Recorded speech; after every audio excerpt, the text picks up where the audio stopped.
The hour. Live from our studio in Georgetown. Kaieteur Radio, 99.1 FM.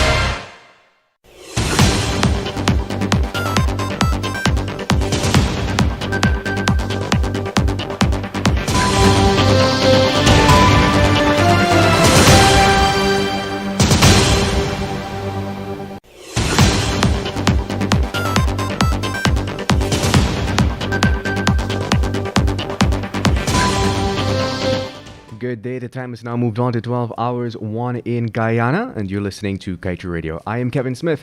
And I'm Amrita Koshal. And I'm Amrita Koshal. My apologies, and welcome to your main newscast for Tuesday, February 8, 2022. In your headlines today, government selects Exxon's client over independent firms to review $9 billion Yellowtail plans. $20.8 billion approved for gas to shore project as Prime Minister refuses to provide answers. After disastrous spill, fuel shortage forces Peru to temporarily lift suspension on oil companies' operations. And man killed trying to save friend from bullets. Motorcyclist dies after riding into deep pothole. $32 million approved for office of the leader of the opposition as Parliament plans on spending $7 million to purchase one photocopying machine. And minor gets 38 years for raping woman. Meanwhile, West Rheinveld man wanted for Sensei's murder. Get the full details of these stories and more after the break. Nothing in life is free, but the MyDigiCell app is. You don't need to be on a data plan to use the app. You can conveniently chat with Ruby or an agent for help. Check your account balance, activate a Prime bundle, or gift it to a friend. Send credit. Check the Georgetown and Burpees Bridge schedules. Activate a roaming plan. Play Shake to Win for cool prizes. So don't worry about a data plan, buddy. Download the MyDigiCell app from the Google Play Store or the Apple App Store today. Digicel, better together.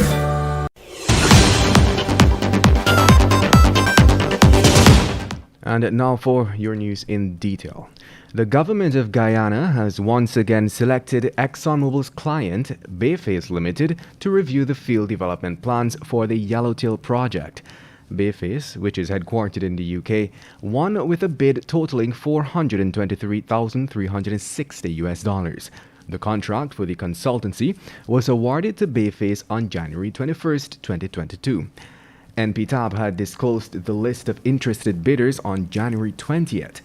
We had reported that Bayface is a well-known client of ExxonMobil. In fact, Bayface also works for Exxon subcontractors, which include Schlumberger and Technip FMC. It was on January 8 last that Kaieteur published the government's request for financial and technical proposals from qualified firms to review the Yellowtail Field Development Plan.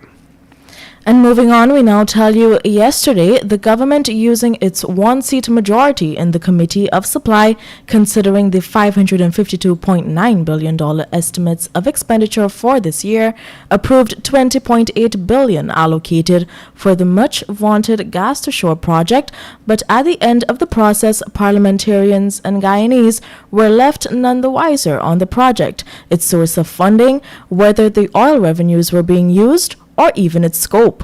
This since Prime Minister Mark Phillips was woefully unprepared for the line of questioning on what is Guyana's single largest project in its history. He has since committed to laying over the requested information on the project to the House at some point in the future, and additionally bluntly refused to provide any answers on whether the project was being funded using the Natural Resources Fund.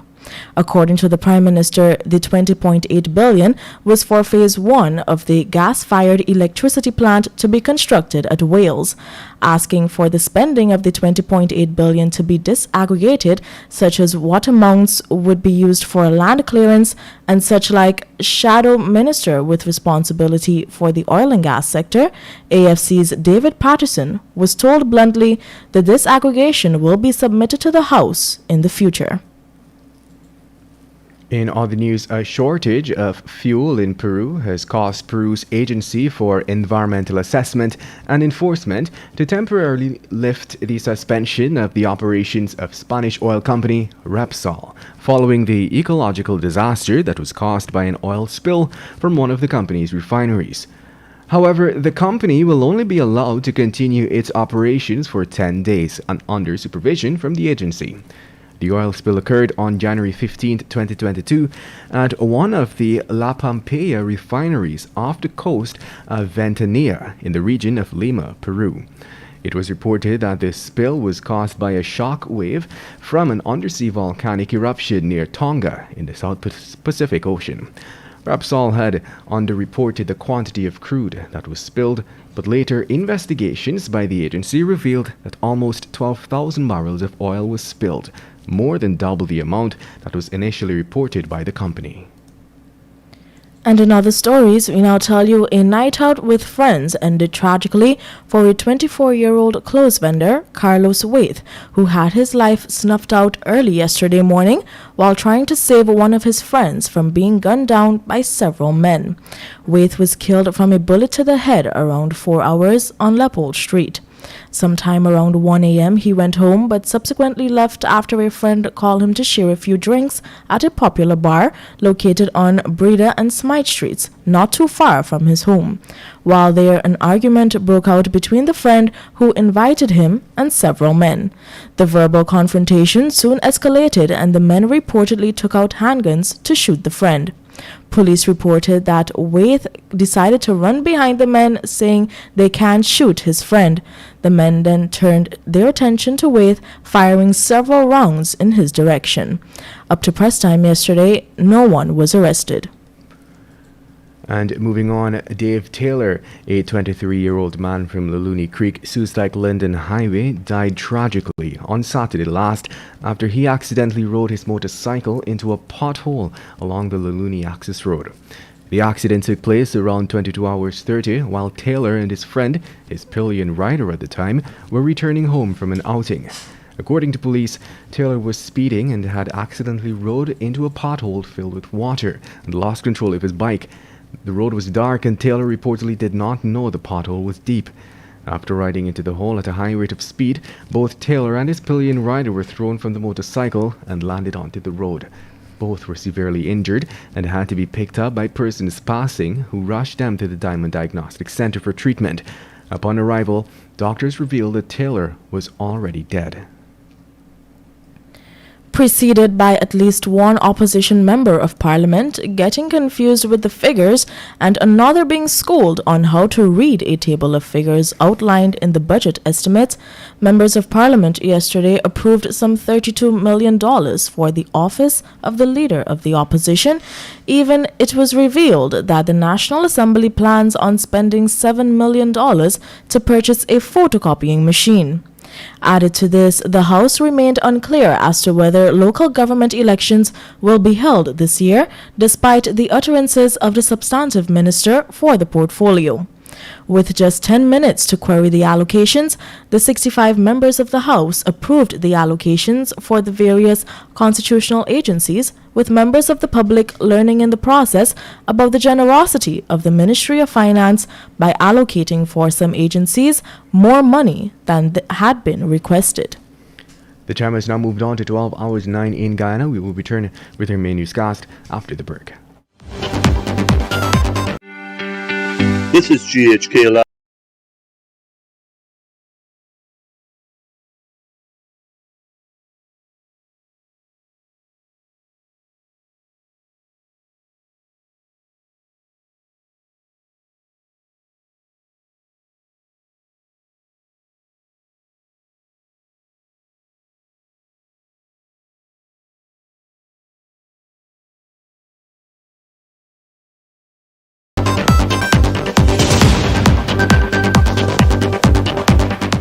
Welcome back. Let us continue with the news. 48-year-old Odinga Emmanuel, called Dingo, a minor, was on Monday sentenced to serve 38 years behind bars for raping a woman after a wake house visit. Emmanuel was charged in June 2019 for the offense. On his first court appearance, he was not required to plead to the charge, which alleged that he had sexual intercourse with a woman without her consent on August 10, 2018. The accused was on trial in the Sadi High Court before Justice Priya Sunarayan Bihari. In December 2021, a 12-member jury found Emmanuel guilty of raping the woman and his sentencing was deferred. According to residents of Imbaimadai, when Emmanuel is under the influence of alcohol, he is known to commit such offences. The Guyana Police Force on Monday issued a wanted bulletin for O'Neill Halley, called Lucky, of West Rhymevelt squatting area, Georgetown, in relation to the murder of martial arts sensei Garfield Newton, 36, a bodyguard attached to the Bihari group of companies. Newton was shot and killed during the course or furtherance of a robbery last Christmas Eve at Campbell Street, Albaistown. 25-year-old Darren Bailey, called of Parfait Harmony, West Bank Demerara, and 24-year-old Judah Vickery of Belladam Port Drawing squatting area are presently on remand for the said offence. The Guyana Police Force is asking anyone with information that may lead to the arrest of Halley to contact the CID on telephone numbers 225-3650, 225-8196, 911, or the nearest police station. And now for your COVID-19 update, an unvaccinated 66-year-old woman from Region 3 who contracted COVID-19 has died, taking the country's COVID-19 death toll to 1,182. 16 new infections were recorded, bringing the total number of confirmed cases to 61,616. 17 patients are in the COVID-19 ICU. 111 people are in institutional isolation, 5,242 are in home isolation, and 24 are in institutional quarantine. To date, a total of 55,064 persons have recovered from the virus. And breaking news just in, Olympian and national table tennis champion Chelsea Edgehill and national volleyball player Christoph Shepard are among 3 persons injured in an accident that occurred at Mandela Avenue, just off of Homestretch Avenue, late last night. Another occupant, Nakasia Lewis, received minor injuries when a truck collided with the car they were in around 9 p.m. Shepard, the driver of the car, received serious injuries and is now a patient of the ICU at the Georgetown Public Hospital. Edgehill was discharged after being treated for minor injuries. And we wrap things up today with your page 7 of the Kaieteur News. In 7 months, the PAB Motor Vehicle Series was completed. A staggering development indeed. This, however, is likely to create an even greater problem. Already our roads are congested, and with plans for only a few new roads, congestion is likely to remain a staple. Where are the visionaries? Where is the wisdom needed to properly guide the decisions taken in this land?